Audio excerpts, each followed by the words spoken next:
Today we are going to be making chocolate chip cookies, a staple in everyone's household. This recipe is super easy, and I'm also using this recipe to show you guys that you don't need dairy and you don't need eggs to bake most things. You definitely don't need them in this recipe. So we are going to start by making a flaxseed egg.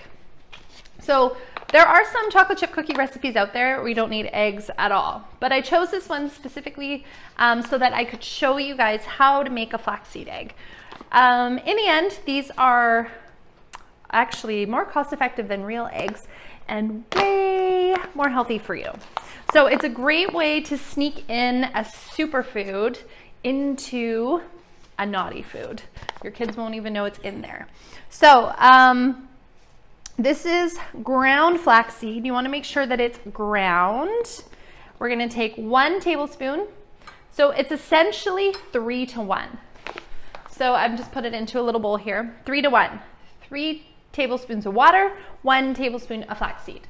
So you want to make your flaxseed egg before you start, because it needs a little bit of time to gel up and to thicken up, because this is going to be your binding agent for your ingredients. So I've used flax eggs in almost all ingredients baking, in almost all baking recipes that call for eggs, and it works perfectly. And I love that I can sneak flax into things and my little one doesn't even know. So I use it for waffles, pancakes, all those kinds of things. I just keep this big bag on hand, and I think this is the equivalent to about like 100 eggs or something. Like, it's a ton. And this bag was maybe like $6. Okay, so while our flax eggs is setting, we are gonna cream the butter and the sugar. So I have a dairy-free butter. I'm using Miyoko's. It's my favorite dairy-free butter to cook with. You can use regular butter. You can use, I think you can even actually use vegetable oil in this recipe as well. So you want a soft butter. So this has been sitting out of the fridge for about an hour. We're just gonna pop that in there. And then I've got a cup of sugar. The recipe calls for a cup of brown sugar. You wanna make sure that's hard packed. I only have coconut sugar, so that's what we're using today. If you don't have brown sugar or coconut sugar, you can use white sugar. You probably just won't get as chewy of a cookie. So if you have a hand blender or a mixer, you are welcome to use that at this point. But for the sake of demonstration, I thought, let's hand cream our butter and sugar. So essentially what I'm doing here with the back of the wooden spoon is just kind of mashing the sugar and the butter together. This is a bit of a longer process than if I had a hand mixer and I could just cream it all together. But you don't have to have a hand mixer and the recipe will still turn out great. It just is a little more elbow grease. Okay, so I switched to a fork about halfway through just to really get the process going. It worked good. So you start off with the spatula to kind of press the sugar and butter together, and then you switch to the fork and you end up with this well-combined, fluffy mixture. So essentially what you want is for the sugar to dissolve into the butter and create this nice fluffy base. I'm sweating, I'm not gonna lie. It is an arduous process. Maybe invest in a hand mixer if you don't have one and you wanna make cookies all the time. Again, like I said, I just wanted to, for the purpose of this video, to show you that you can cream butter and sugar together.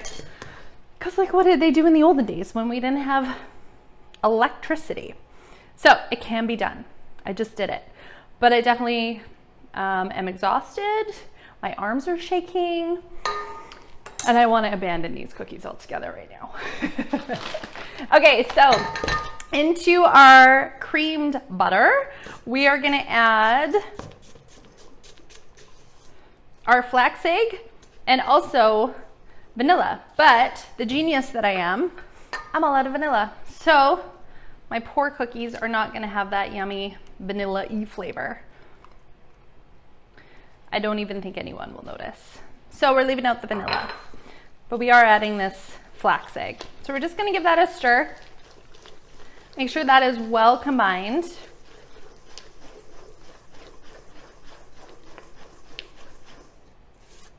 Again, if you have a mixer at this point, turn it on and mix it.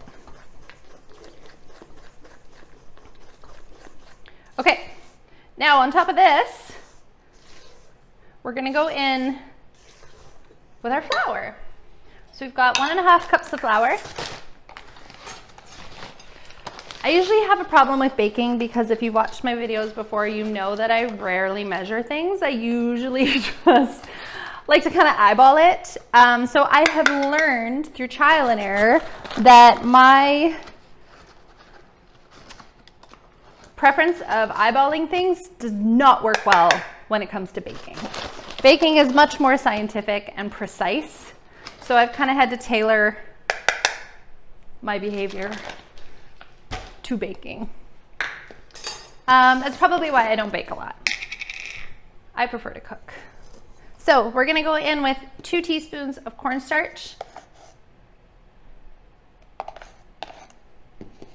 a teaspoon of baking soda right on top of your flour. Make sure your baking soda is not chunky like mine is.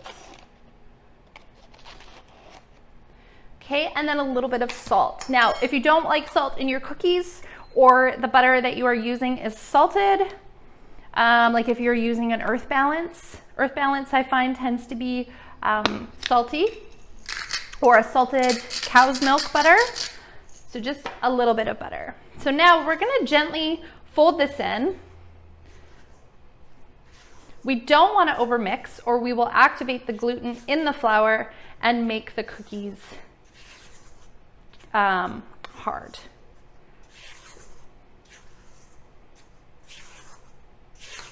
So we're just gonna mix this until it's just combined, and then we're gonna add our chocolate chips.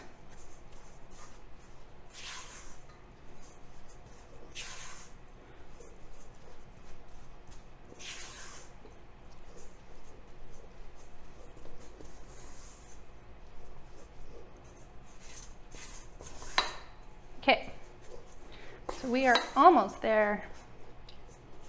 It's a very dry batter.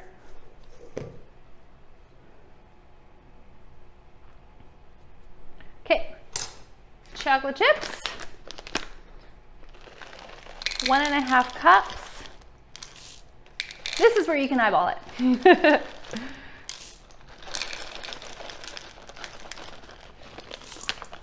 Okay, and again, gently fold those in until it's just combined.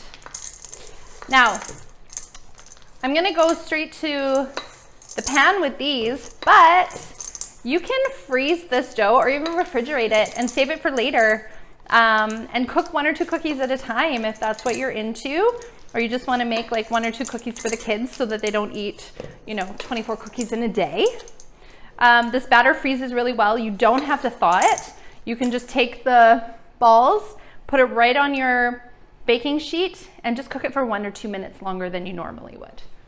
Okay, so I'm gonna move this to behind us and we're going to roll these into balls and pop them in the oven. Okay, we got our cookie scoop.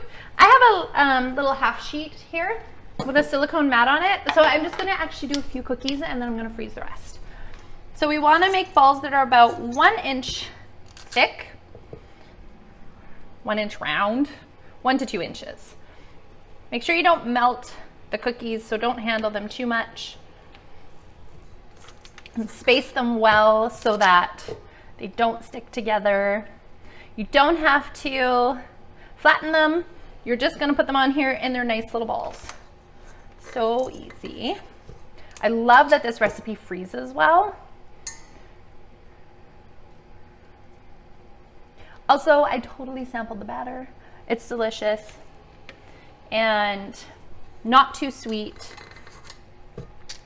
I find some cookie recipes are really, really sweet, kind of like punches you in the face. And so these are going to be nice and chewy with that added bit of cornstarch. So we want to make sure that we don't overcook them.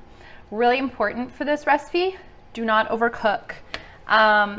They're going to look deceiving to you. They're going to look underdone, but that's okay, because when you take them out of the oven, they're still going to be on a hot pan for about 5 minutes. So they're going to continue to cook.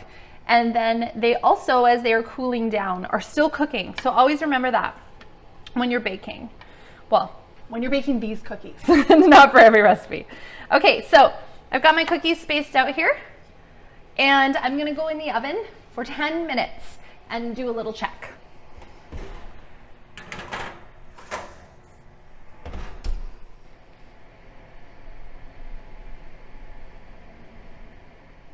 Okay, our cookies are ready. So I ended up baking these for 12 minutes because I did make them larger than I planned to. And guess what I forgot to mention? Because there's no eggs in them, you can totally eat the cookie dough, which I did while these were baking. So I'm gonna take these out. Oh, they look so good. They smell amazing. Don't touch them. I know you're gonna wanna touch them. Don't touch them. Let them sit here for 5 minutes, and then you're going to carefully transfer them over to a cooling rack and let them cool before you eat them so that they don't fall apart. Because if you touch them now, they're just going to crumble. I hope you enjoy.